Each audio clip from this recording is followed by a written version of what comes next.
Good morning, everyone. Jim Clark here at the Synchronicity Sanctuary in Central Virginia to share another contemplative focus with you. And the focus I want to share with you today is the divinity of life, a truly enlivening experience.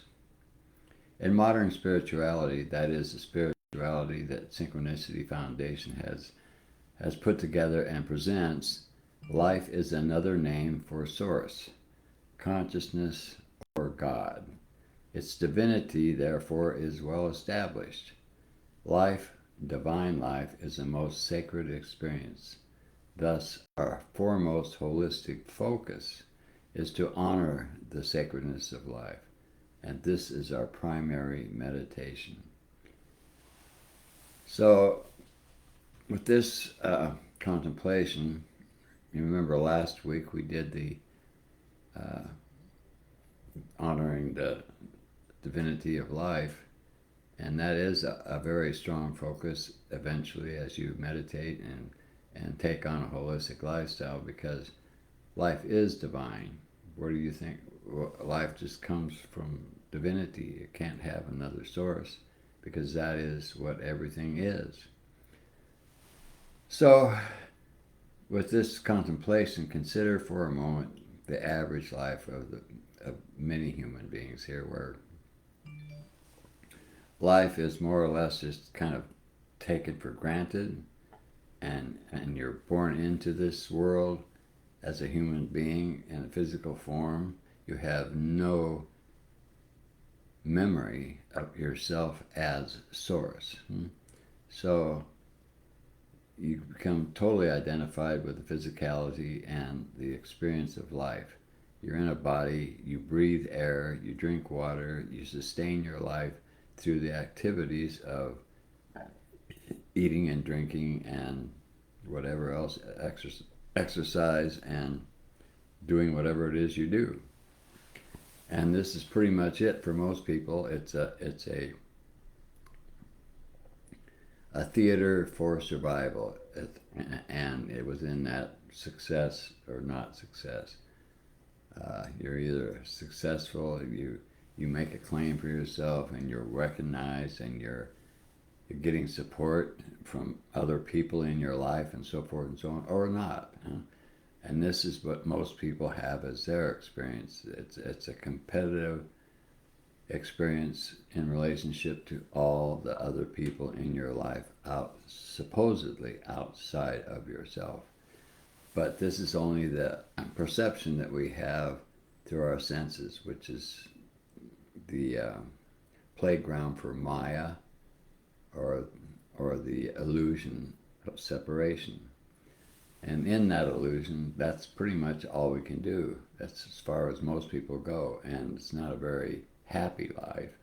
It has its ups and downs, and it's not stable, and you never know what's going to happen next, but you're always living in some fear of losing something or encountering something unpleasant, and so forth and so on.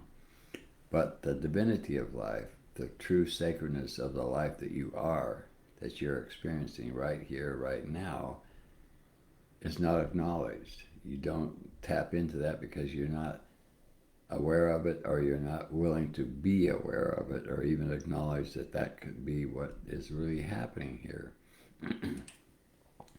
But consider for a moment that most of our life is supported by breath. That is the one thing we can't do without for very long. And yet we don't do anything to breathe. It just happens for us. We can be conscious about it. We can use breath for certain purposes, but we don't stop breathing. We just, even when we go to sleep and we're not aware of anything pretty much except maybe a dream, we still breathe. And that breath is the divinity of life that's sustaining us for the life that we're having here and now. And one of the best ways to acknowledge and appreciate this and to bring it more into your awareness is simply through gratitude. If you wake up in the morning and you get up and you look out your window and see the sun coming up, just acknowledge your gratitude for having the life that you have, for consciousness to sustain the experience of life that you have been given. And do it again at night before you go to bed. Acknowledge and be grateful for the life that you've had. It doesn't matter how good it is or how bad it is from your egocentric perspective. The fact is you have a life, and you're doing this life for a reason, and that life is a very sacred experience that you've been given. And once you're through with this life, when you've had it, there's an accomplishment that goes with it, because consciousness doesn't create something for nothing. It always has a primary purpose behind all this creation, and that is the primary intention that consciousness has within it to fully be itself. Now, some of this is not pleasant as a human being, and some of it is very pleasant and blissful as a human being. It's really up to us to choose either to be grateful and to tap into the sacredness of our life, and to acknowledge that in all life that we encounter and witness moment to moment and day to day, or not. We can continue to be unhappy. We can continue to be locked into the struggle for survival or recognition or whatever we think we need to have. But in essence, in truth, we really don't need much of anything here, because we have the power.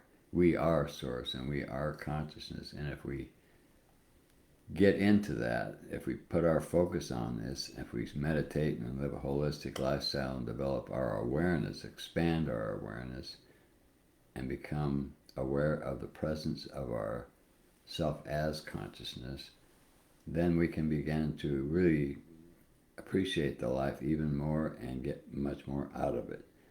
It's like I was watching something the other day about being alone is a very powerful thing, which it is. And when you bring yourself to a greater awareness of yourself as consciousness, and you get grounded in that, you realize that there is nothing outside yourself in truth. But as a human being, you experience yourself as someone individual, separate from other individuals, and that's the way that creation is supposed to work. So it's not a good thing, it's not a bad thing, it's just the way it works. And so as you experience yourself as a separate human being, you can also simultaneously be aware of yourself as consciousness, and acknowledge the sacredness of the experience of life that's happening all over the planet. And recognizing the power that is creating this life is so much more than anything human beings in general could ever accomplish on their own as a human being, without being aware of themselves as consciousness. So we go through life day after day, and we acknowledge the life and the sacredness of it, even if it's an unpleasant experience. You could say, okay, it doesn't really matter when you realize that your real life, your real being, the ground of your being, is something that is not temporary. It's in a human experience right now, but it was there before the human experience, and it will be alive and well after this human experience. It does not go away. It just simply continues to evolve to its completion, which is to fully recognize itself as consciousness. In other words, it's kind of like you start life off because of the creation game, where you're pretending not to be consciousness, and you have no awareness of being consciousness, so you're totally sold into the game, and you live many lifetimes going through various experiences to validate and become totally identified with yourself as a human being. And then a shift comes, and you start to evolve, and you start to evolve your awareness. Something will wake you up to that, and then you will pursue this, because that's when a real blissful experience of life happens for you, and you realize then that what's possible for all human beings. And once you realize that, and once you have a taste of it, you won't want anything else. And so that will become your life pursuit. And this is the driving force behind the evolution of consciousness in the human experience. We all like to have a good time, and we all like being blissful, whatever that might mean for us. And this is because it's in our very nature to be that way. And if we're not aware enough to be blissful as consciousness, we'll try to do it some other way. I know I certainly spent many years in my early life doing just that, and it was kind of a driving force, a dominant driving force in me for the first 30-some years of my life until I had an awakening experience. And that, let's just say that what I thought was blissful before wasn't even close to being blissful after that experience, because then I had a real experience of what was possible for me to be, how blissful it was for me to be and to experience. And it was like a level that I wanted to maintain. And so with that drive and that the power of the bliss that you're trying to hang on to, this is how it first comes. At least for me it was. And you want to get it back. You think you're going to lose it, but you really can't lose it unless your mind thinks you can lose it. And then you get into your mind and you go through all kinds of things. And if you're fortunate enough to find a teacher, or a teacher comes into your life to bring you to that awareness and to develop your awareness as source consciousness and the state of being that you can have, that blissful state of being, then that will be what you'll choose, because that is the ticket to get what you really want.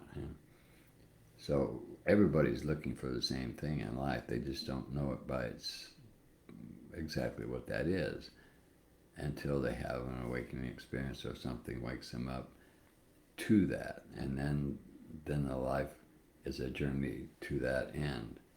And that is the completion of the primary intention in consciousness as an individual expression, as a human being of consciousness. You start off being limited, being challenged, living mostly in fear, and eventually you will discover that there's really nothing to be afraid of, and that death is really more of an illusion than a truth, because life is a divine experience, and anything that is divine does not die. It's forever. So consider this. You may not be, and may not be forever for your ego, but it will be forever for you, the real you and the true you.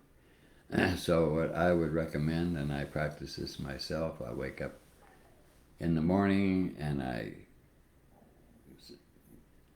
consciously practice gratitude for the life that I have, and periodically through my day I do the same thing, because whenever I look at anything, especially something in nature, I'm reminded of what a miracle life is, and all of its different forms, and how its expression throughout the animal kingdom and throughout the plant kingdom and so forth is just a kind of like a symphony of life, and all the sounds and all the forms that I see around me day to day remind me of that.